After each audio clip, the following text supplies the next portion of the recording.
اللہ رب العزت فرماتے جن کے اندر دو چیزیں موجود ہوں، ایک ایمان موجود ہو اور دوسرا بھروسہ اللہ کے اوپر ہو، کسی موئے کے اوپر بھروسہ نہ ہو، کسی کے تویز کے اوپر بھروسہ نہ ہو، کسی کی تھوک کے اوپر بھروسہ نہ ہو، کسی ناری نوری بشری کے اوپر بھروسہ نہ ہو، جس کے اندر یہ جو نقطے موجود ہوں، ایمان بھی ہو اور توکل بھی اللہ کے اوپر ہو، اس شخص سے اوپر شیطان کا اثر نہیں چل سکتا۔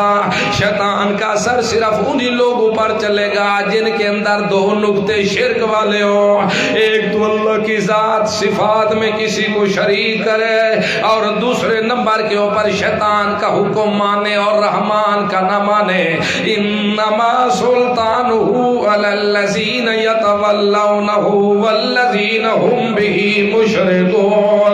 بے شک ان کے اوپر ظہور چلے گا جو شیطان کی بات